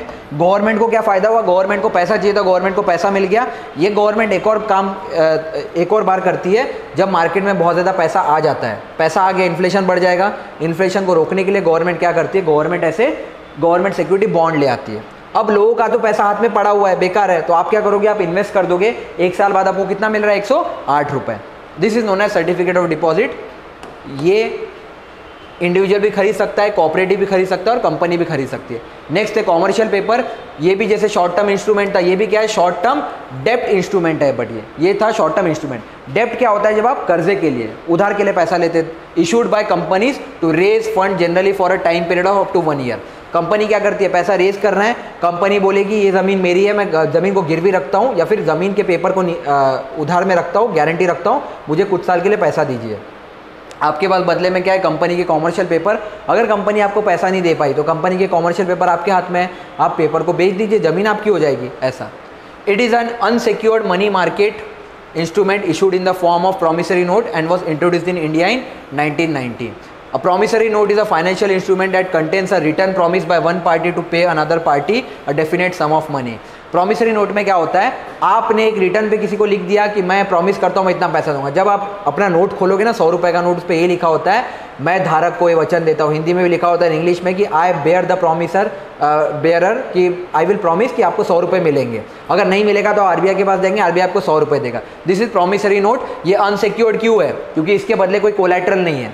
सिक्योर्ड क्या होता है, जैसे आप लोन लेने जाएंगे तो लोन लेने के लिए आपको क्या बोलेगा, सर कुछ कोलैटरल दीजिए, तो आप क्या करेंगे, आप कोलैटरल मतलब सिक्योरिटी, तो आप क्या बोलेंगे, अपना घर गिरवी रखेंगे, कोई कार, कुछ ना कुछ गिरवी रखते हैं, दैट इज सिक्योर्ड लोन। कल को क्या होता है, अगर आप लोन में डिफॉल्ट कर देंगे ना, तो आपका घर गिरवी किया जा सकता है या कार। आपने देखा होगा कुछ लोग कार लोन लेते हैं, अगर मान लीजिए आपने कार में ईएमआई नहीं भरा तो नेक्स्ट डे के क्या होगा पता है, कार वाले आपकी बैंक वाले आपकी कार उठा के ले जाएंगे। अब जब तक आप ईएमआई नहीं भरेंगे, आपकी कार उनके पास है, बाइक उनके पास है। बट एक होता है पर्सनल लोन। अब पर्सनल लोन अनसिक्योर्ड है भाई, आपको उठा के कैसे ले जाएंगे, आप तो वैसे ही लोन नहीं भर रहे हो, उनके पास जाके कौन सा लोन भर दोगे। तो पर्सनल लोन जो होता है दैट इज अनसिक्योर्ड। सबसे बेस्ट होता है इंडिया में होम, इसलिए आपने देखा होगा होम लोन पे ईएमआई भी कम होता है, मतलब ये इंटरेस्ट भी कम होता है, क्योंकि गारंटी है ना यार, कल को आप कर्जा नहीं भरोगे, आपका घर तो वही है, बैंक ले लेगी। पर्सनल लोन पे आपने देखा होगा इंटरेस्ट बहुत ज़्यादा होता है, क्योंकि अनसिक्योर्ड है, क्या पता फ्यूचर में नहीं भर पाए तो इसे स्टार्टिंग में इतना ज़्यादा खींच लेंगे आपसे इंटरेस्ट कि बाद में आपने नहीं भी भरा तो उनको कोई फर्क नहीं पड़ रहा है। 2 लोन इंडिया में अनसिक्योर्ड है, एक है बिजनेस लोन और एक है पर्सनल लोन। इसमें बैंक वाले आपका कुछ नहीं कर सकते। तो ये प्रॉमिसरी नोट भी एक टाइप का अनसिक्योर्ड लोन है। हाँ, नेक्स्ट वाला जो क्वेश्चन है that is from compensatory afforestation fund management and planning, जिसको कैंपा भी कहा जाता है। कैंपा किसकी बारे में बात करता है कि इंडिया में अगर मान लीजिए एक पेड़ है, जंगल है, आपने कंपनी इस्टेब्लिश की या फैक्ट्री इस्टेब्लिश की। जैसे मान लीजिए मुझे अजनी में एक फैक्ट्री लगानी है, अब अजनी में फैक्ट्री लगानी तो ज़मीन चाहिए, ज़मीन के लिए अजनी में जो पेड़ है उनको मैं काटूंगा। अब जब मैंने पेड़ काटा है तो इसके बदले मुझे पेड़ भी तो लगाना पड़ेगा, इसको कहा जाता है कंपेंसेटरी अफोरेस्टेशन फंड। मतलब आपने जो जंगल काटा उसके बदले आप उतने पेड़ वापस लगाइए, आप गवर्नमेंट को वैसे की वैसी ज़मीन वापस कीजिए। This is known as CAMPA, इसके लिए एक फंड बनाया गया। इसमें क्या होता है, जैसे मान लीजिए मैं एक कंपनी हूँ, मेरा या तो दो काम रहेगा, मैंने अगर पेड़ पौधे काट दिए वहाँ पे इंडस्ट्री बनाने के लिए, तो मेरा काम क्या रहेगा, अगर मैंने अजनी में पेड़ काटे हैं तो हिंगना में पहले मैं एक ज़मीन लूँगा और यहाँ पे एक प्लॉट लूँगा और इस पे मान लीजिए 100 पेड़ थे तो मैं 100 पेड़ यहाँ लगाऊंगा।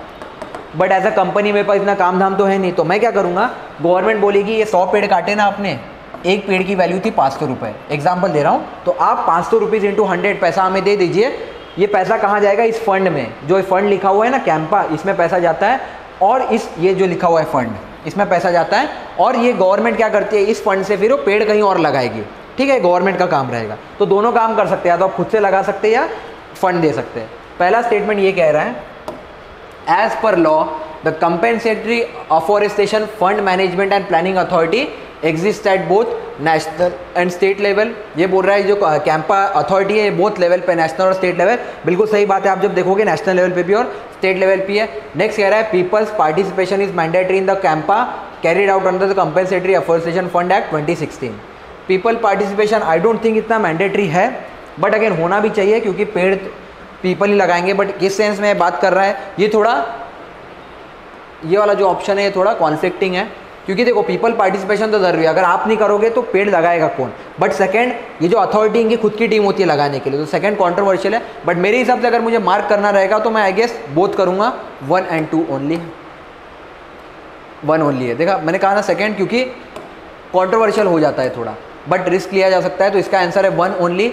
The compensatory afforestation fund act 2016 establish करता है एक नेशनल लेवल पे कंपेंसेटरी फंड, किसके under, public account of India. जब हम बजट पढ़ेंगे तो 3 टाइप के फंड होते हैं, एक होता है consolidated fund of India, consolidated fund of India, ये जो है पार्लियामेंट के हाथ में होता है। पार्लियामेंट यहीं से कोई भी स्कीम निकालती है, जैसे मान लीजिए गवर्नमेंट अगर कल को अनाउंस करती है कि हर गर्ल जो पास होगी उसको हम लोग एक आईफोन देंगे या मोबाइल देंगे, तो ये पैसा यहीं से निकाला जाएगा। नेक्स्ट होता है कंसोलिडेटेड फंड होता है, एक होता है public account of India, consolidated public, और तीसरा कौन सा होता है, हाँ एक होता है कंटिंजेंसी फंड। अब ये तीसरा वाला जो होता है ना, ये प्रेसिडेंट के हाथ में होता है, और इसके अंदर फिक्स है कि आपको 500 करोड़ डाल के रखना है। कंटिजेंसी फंड आप कब यूज़ कर सकते हैं, देश में अगर कोई भी इमरजेंसी आती है तो प्रेसिडेंट जब चाहे 500 करोड़ रुपए में से निकाल के दे सकता है। जैसे कोविड आया था तो प्रेसिडेंट के हाथ में ही पावर होता है, ये सिर्फ प्रेसिडेंट ही कर सकता है, और ये 500 करोड़ यहीं से डाले जाते हैं। एक बार अगर गवर्नमेंट ने निकाल लिया और खाली हो गया, वापस 500 करोड़ यहाँ से निकाल के आप इसमें डाल दोगे। तो ये जो कैंपा है ना, ये पब्लिक अकाउंट ऑफ इंडिया के अंदर इस्टेब्लिश किया गया है, और सेम जो स्टेट लेवल पे ये कहाँ पे किया गया है, public account of each state में। पहला स्टेटमेंट राइट है। ये फंड से हम लोग क्या करेंगे, मैनेज करेंगे जो ये फंड इस्टेब्लिश किया गया इसके अंडर। लास्ट में लिखा है there is no mention in the act of mandatory people's participation in carrying out programme under the act. मैंने कहा ना, वैसे तो ये प्रोग्रेसिव स्टेप है, कंट्रोवर्शियल क्यों है, क्योंकि पीपल्स पार्टिसिपेशन, लोगों का तो पार्टिसिपेशन होना चाहिए पेड़ लगाने में, बट ये ऐसा कह रहे हैं एक्ट में ऐसा कहीं नहीं लिखा हुआ है, तो इसीलिए इसका आंसर होगा 1 ओनली। नेक्स्ट वाले क्वेश्चन में आते, ये कह रहा है with reference to India's 5 year plan. अभी क्या होता है, अभी इंडिया में क्या है, नीति आयोग। नीति आयोग मोदी जी लेके आए, बट नीति आयोग के पहले क्या था, पीसी, जिसको कहा जाता था planning commission of India. Planning commission of India Jawaharlal Nehru ने एस्टैब्लिश किया था, और ये प्लानिंग कमीशन क्या करता था, ये 5 ईयर प्लान देता था। 5 ईयर प्लान में क्या होता था, ये लोग बताते थे कि हम लोग पहले साल ये करेंगे, दूसरे साल ये करेंगे, तीसरे साल ये करेंगे, अपनी अपनी 5 ईयर्स की प्लान देते थे कि ये अगले 5 साल में हम लोग पॉपुलेशन को कम कर देंगे, गरीबी हटा देंगे, ऐसा कुछ प्रपोजल दिया जाता था। तो ये 5 ईयर प्लान यहीं से लॉन्च किया जाता था। ऐसे ही इन्होंने क्वेश्चन पूछा है इंडियाज़ के 5 ईयर प्लान में, जिसमें सबसे पहला स्टेटमेंट है from the second 5 year plan there was a determined thrust towards substitution of basic and capital good industries. ये कह रहा है सेकेंड 5 ईयर प्लान में ऐसा कहा गया कि एक थ्रस्ट था, थ्रस्ट मतलब इंक्रीज फोर्स, मतलब लोगों में जिद थोड़ी ज़्यादा बढ़ गई, किसके लिए, towards substitution of basic and capital good industries, मतलब जो बेसिक इंडस्ट्रीज है उसको रिप्लेस करके हेवी इंडस्ट्रीज लगाया जाए। Second, fourth 5 year plan adopted the objective of correcting the earlier trend of concentration of wealth and economic power. Fourth 5 year plan में एक चीज़ को इंप्रूव किया गया, किसको, कॉन्सेंट्रेशन ऑफ वेल्थ को। कॉन्सेंट्रेशन ऑफ वेल्थ क्या होता है, जब आप मान लो आपको रखना चाहिए अपने हाथ में 10 करोड़, 10 करोड़ आपके लिए बहुत है, आपने 100 करोड़ जमा कर लिए। जैसे अंबानी के हाथ में क्या है, कॉन्सेंट्रेशन ऑफ वेल्थ है, अकेले अंबानी इतने पैसे का क्या करेगा, इसको कहा जाता है कॉन्सेंट्रेशन ऑफ वेल्थ। जो यूएसएसआर है, जो रशिया है, यहाँ पे सोशलिज्म चलता है और यूएसए में चलता है कैपिटलिज्म। अकॉर्डिंग टू यूएसए उनका ऐसा मानना है कि कैपिटलिज्म होना चाहिए, लोगों के पास हाथ में पैसा होना चाहिए, कॉन्सेंट्रेशन ऑफ वेल्थ क्यों होना चाहिए, तभी आप में मोटिवेशन रहेगा काम करने का, तभी आप सोचोगे काम करो। जैसे अंबानी का इतना पैसा इसलिए भी रहना चाहिए, अंबानी मेहनत की है, ठीक है। सोशलिज्म क्या कहता है कि ये जो पैसा अंबानी कमा रहा है ये लोगों में बांट दे ताकि सोसाइटी में इक्वालिटी मेंटेन रहे। बट इसका नेगेटिव क्रिटिसिज्म क्यों है, अगर मान लीजिए मैं वैसे ही बांट दूंगा तो आप लोग मेहनत क्यों करोगे, आप तो ये सोचोगे यार अंबानी जी कमा रहे हैं हमको बांट देंगे। तो सोशलिज्म का डीमेरिट भी क्या है, इंडिया में क्या है, इंडिया में मिक्स इकोनॉमी है। मिक्स इकोनॉमी का मतलब है हम लोग थोड़े बहुत सोशलिस्ट भी है, हम लोग कैपिटलिस्ट भी है। हमारे यहाँ प्राइवेट को भी इंकरेज किया जाता है, जितना मेहनत करना है पैसा कमाना है कमाओ, और गवर्नमेंट भी लोगों में पैसा बांटती है। जैसे आपने देखा होगा प्रधानमंत्री किसान संपदा योजना में गवर्नमेंट हर साल 2000 रुपये किसानों को दे रही है। कभी कभी गैस सिलेंडर कुछ लोगों को सेक्शन को कम में दिया जाता है, ये दैट इज सोशलिज्म ओनली। तो ये क्या कह रहा है, फोर्थ ईयर में ये कहा गया था, फोर्थ 5 ईयर प्लान में, कि कॉन्सेंट्रेशन ऑफ वेल्थ को खत्म कर देना चाहिए। और लास्ट दे रखा है in the fifth 5 year plan, for the first time financial sector was included as a integral part of plan. ये कह रहा है कि फिफ्थ 5 ईयर प्लान में पहली बार ऐसा हुआ था कि फाइनेंशियल सेक्टर को ना इंटीग्रल पार्ट डिक्लेयर किया था प्लान का, कि अब से फाइनेंस पे भी वर्क करेंगे, उसके पहले नहीं था। अब एक चीज़ बता देता हूँ, टोटल 13 5 ईयर प्लान आए थे, आपको एक भी याद करने की ज़रूरत नहीं है, क्योंकि इसको हटाए हुए 2018 में नीति आयोग आया, 2015 में, सॉरी 2015 में नीति आयोग आया, इसको हटाए हुए 10 साल हो गए। तो ये 2019 में इसलिए पूछा था, 5 साल हुए थे इसको हटाए हुए। अब बहुत रेयरली यूपीएससी पूछेगा ये, बट अगर ये पूछेगा भी तो वन वर्ड एसोसिएशन है, बहुत ये ऐसे क्वेश्चन को आप स्किप भी कर सकते हो, क्योंकि 13 5 ईयर प्लान है और बहुत सारी बातें कही गई, मतलब एक 5 ईयर में 5 से 6 बातें की गई है। 80 चीज़ें याद रखना है सिर्फ एक क्वेश्चन के लिए, it is not worth it. तो ये इसलिए इसका लोड नहीं करते, सीधा आंसर देख लेते। 1 and 2 ओनली, इसका कहना है फर्स्ट भी राइट है, सेकंड भी राइट है, थर्ड वाला रॉन्ग है। क्यों ऐसा है चेक कर लेते। पहला ये कह रहा है सेकंड 5 ईयर प्लान में ऐसा कहा गया था कि रैपिड इंडस्ट्रियलाइजेशन होना चाहिए, रैपिड मतलब फास्ट इंडस्ट्रीज ग्रोथ करनी चाहिए, with particular emphasis on development of basic and heavy industries. यही मैंने आपको कहा कि इन्होंने कहा था जो बेसिक इंडस्ट्रीज है उसको हटा के हेवी इंडस्ट्रीज डाल देंगे, so that socialistic pattern of society है। यही सोशलिस्टिक पैटर्न जो मैं आपको याद दिला था रशिया में जो है, रशिया में सोशलिस्टिक पैटर्न है, मतलब एक कंपनी इस्टेब्लिश होना चाहिए, कंपनी या इंडस्ट्री इस्टेब्लिश होगी तो मजदूरों को काम मिलेगा, तो सोशलिस्टिक लोगों के हाथ में सैलरी जाएगा, इसको कहा जाता है सोशलिस्टिक पैटर्न।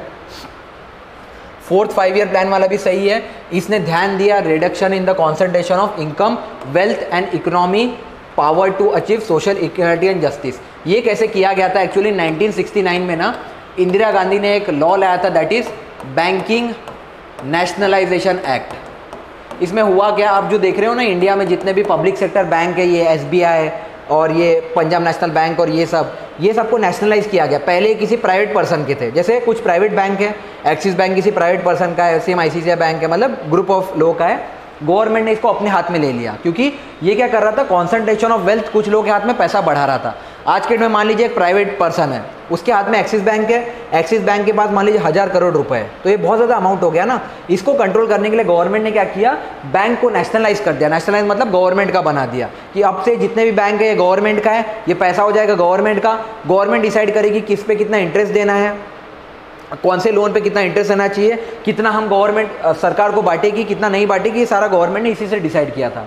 तो यही दे रखा है यहाँ पे, कॉन्सेंट्रेशन ऑफ वेल्थ इसी से रुका था। ये कब हुआ था, 1969 में। इसके बाद गवर्नमेंट ने एक और नेशनलाइजेशन किया था 1991 के बाद। आज की डेट में फाइनली जितने भी बैंक प्राइवेटाइज नेशनलाइज हो चुके हैं उसमें कोई इंक्रीमेंट नहीं होने वाला है, इनफैक्ट कम ही होगा। जैसे हो सकता है गवर्नमेंट आज कोई गवर्नमेंट बैंक को प्राइवेटाइज बना सकती है, बट वापस किसी बैंक को गवर्नमेंट नहीं बनाएगी। और लास्ट में फिफ्थ 5 ईयर का प्लान दे रखा है, ये कह रहा है it aims at removal of poverty and achievement of self reliance. अगर आज के डेट में आपको अगर पढ़ना भी है ना प्लानिंग कमीशन, आप कैसे पढ़िएगा, जैसे फिफ्थ 5 ईयर प्लान है, आपको इससे एक ही चीज़ याद रखनी है कि इसने किस पे फोकस किया था, पॉवर्टी एंड सेल्फ रिलायंस, आत्मनिर्भरता, इस पे फोकस किया था और गरीबी पे।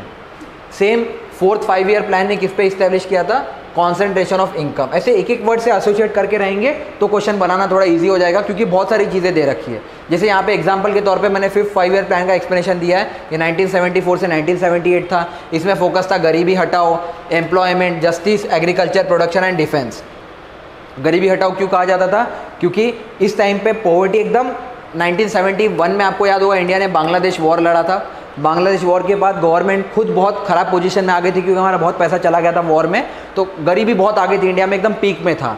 इसीलिए देखा होगा 1975 में फाइनली जाके इमरजेंसी लगा था इंदिरा गांधी के अंदर, तो ये गरीबी हटाओ का नारा उसी टाइम पे था। The plan was focus on removing गरीबी, मतलब poverty, employment, justice, agriculture, production, defence. Next इसी टाइम पे इलेक्ट्रिसिटी सप्लाई एक्ट भी आया था, जिसको अमेंड किया गया था, और इसी के तहत हमने 20 पॉइंट प्रोग्राम भी लॉन्च किया था 1975 में। एक मिनिमम नीड प्रोग्राम भी लॉन्च किया था और इंडियन नेशनल हाईवे सिस्टम भी लॉन्च किया गया था। Overall this plan was successful. इतना हमने गरीब ग्रोथ अचीव किया था, टारगेट कितना था 4.4%, और इसको फाइनली 1978 में टर्मिनेट कर दिया था, क्योंकि मोरारजी देसाई की गवर्नमेंट आ गई थी। जब इमरजेंसी लगी थी, इमरजेंसी हटने के जस्ट बाद, एक्चुअली 1974 से 1979 के लिए बना था, बट 78 में क्यों हटा दिया, नई गवर्नमेंट आ गई, and with new government there was a new 5-year plan announced. तो दिस, अब ये इतना अगर पढ़ने जाओगे, देखो कितना कुछ दे रखा है, minimum needs programme, 20 point programme. इससे मैं कह रहा हूँ एक वर्ड देख लेना, उसमें जो मेन है उससे याद रखना। वैसे तो ये करना भी मत, क्योंकि एक क्वेश्चन 2 मार्क के लिए आएगा मुश्किल से 5-year प्लान में, और उसमें इतना टाइम वेस्ट करने से अच्छा है बाकी टॉपिक को स्ट्रॉन्ग करो। ये वाला जो क्वेश्चन है अगेन ये 5-year प्लान वाले क्वेश्चन से है। इसमें भी जैसे ये तो स्कीम वाला क्वेश्चन हो गया। ये वाला जो सेक्टर होता है ना, मनी, बैंकिंग, फाइनेंस, आप देखना इकोनॉमिक्स में अगर 25 क्वेश्चन आते हैं minimum, money, banking, finance 10 question तो इसी से आ जाएंगे हर साल, ठीक है। ये बहुत ज़्यादा इंपॉर्टेंट टॉपिक हो जाता है। बाकी सबसे एक दो आते हैं। अब ये वाला क्वेश्चन है किसके बारे में, Asian infrastructure investment bank, AIIB के बारे में क्वेश्चन पूछा हुआ है। सबसे पहला कह रहा है AIIB has more than 80 member nation, पहला स्टेटमेंट कह रहा है। सेकेंड स्टेटमेंट कह रहा है India is the largest share holder in AIIB, और तीसरा स्टेटमेंट आपसे क्या कह रहा है, AIIB does not have any member from outside Asia. Sir एक चीज़ सोचिए, पहला स्टेटमेंट कह रहा है 80 मेंबर हो सकते हैं, दूसरा कह रहा है एशिया के बाहर का एक भी मेंबर नहीं होगा। एशिया में 80 कंट्रीज है भी क्या, पॉसिबल ही नहीं है।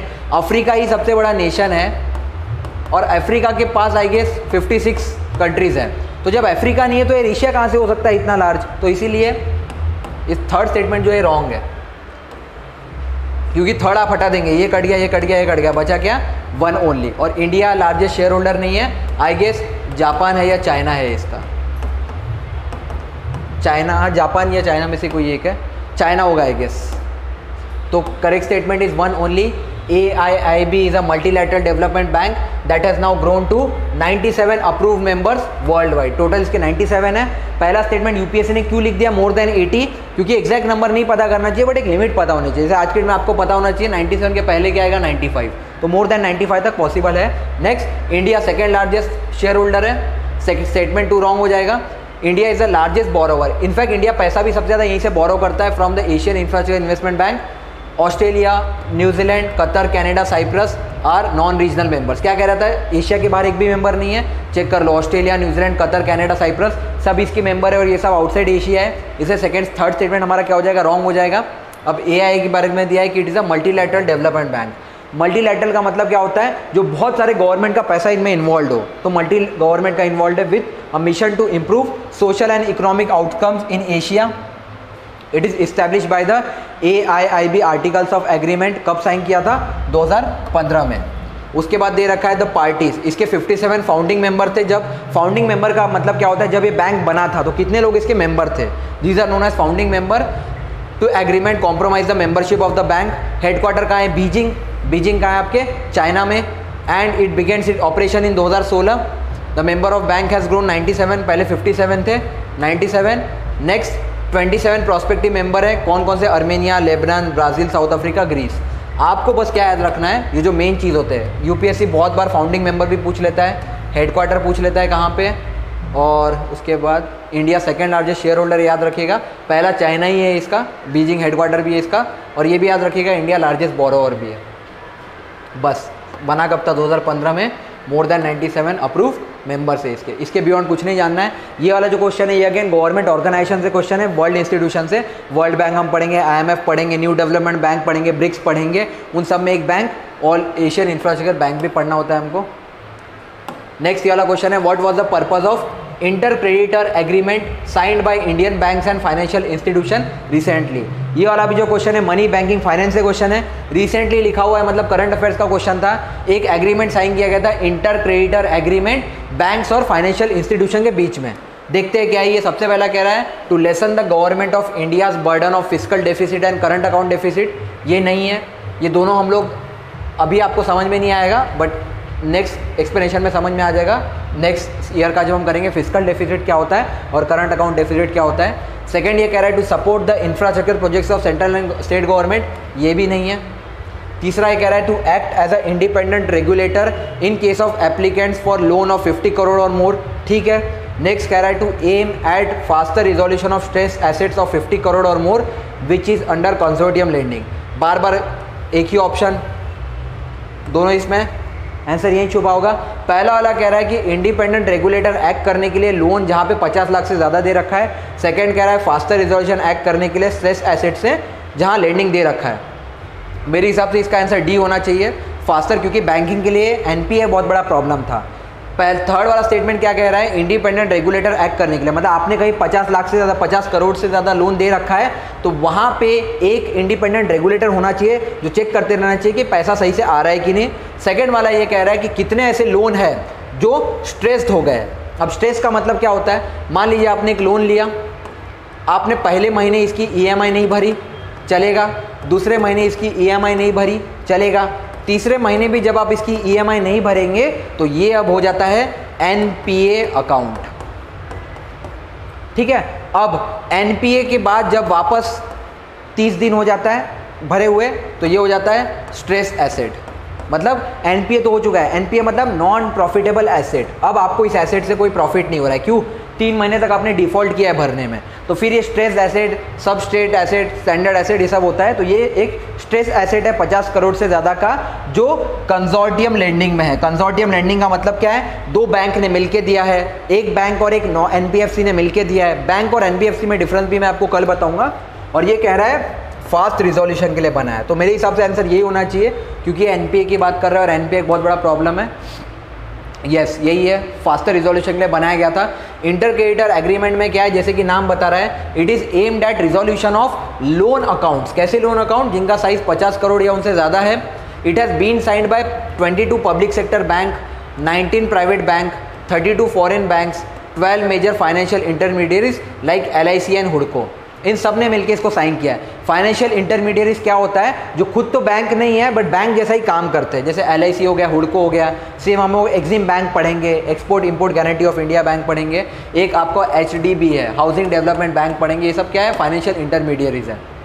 अब ये किसका पार्ट है? It is a part of Sashakt plan approve by government of India to address the problem of resolving bad loan. यही बैड लोन को एनपीए कहा जाता है। एनपीए मतलब जहां से पैसा आपको नहीं आ रहा है। The inter creditor agreement, a recommendation of Sunil Mehta committee. किसका रिकमेंडेशन था? सुनील मेहता कमेटी का, जिसने कहा था आपको स्पीड अप करना है रिजोल्यूशन ऑफ स्ट्रेस एसेट। मान लीजिए एक घर है, घर से आपको पैसा नहीं आ रहा है, किसी ने 50 करोड़ का लोन लिया एक घर पे, घर की उसने ईएमआई भरना बंद कर दिया। आपको क्या करना है, सबसे पहले वो घर को अपने कस्टडी में लेना है और घर को नीलाम जो कहते हैं ना, ऑक्शन करना, ये आपको स्टार्ट करना है। जितना फास्ट आप कर सकते हैं, क्योंकि जितना ज़्यादा फास्ट आप करेंगे बैंक के पास उतना ज़्यादा पैसा आएगा, सो दैट बैंक उसको वापस किसी को लोन दे पाए और बैंक भी प्रॉफिट कमा पाए। क्योंकि बैंक का पैसा तो फंसा हुआ है। मान लीजिए आपने 50 करोड़ लोन लिया, आप दे भी नहीं रहे, अब मैं पैसा किसी और को लोन नहीं दे सकता हूँ, मेरा प्रॉफिट तो चला गया। तो बैंक कैसे प्रॉफिटेबल वर्क करेगा, उसके लिए सुनील मेहता कमेटी ने एक रिकमेंडेशन दिया था जो सशक्त प्लान का पार्ट है, और जिसमें कहा गया था कि 50 करोड़ से ज़्यादा का अगर लोन रहेगा तो उसके ऊपर आपको फास्टर रिजोल्यूशन लेना है। पार्ट कौन कौन है? पब्लिक सेक्टर बैंक भी है, प्राइवेट भी है, कुछ फॉरेन बैंक्स भी है और कुछ फाइनेंशियल इंटरमीडियरीज भी है। इतना ही आपको याद रखना है। ये भी मनी बैंकिंग फाइनेंस से था। नेक्स्ट यहाँ से हम लोग कल स्टार्ट करेंगे इकोनॉमिक्स, ठीक है।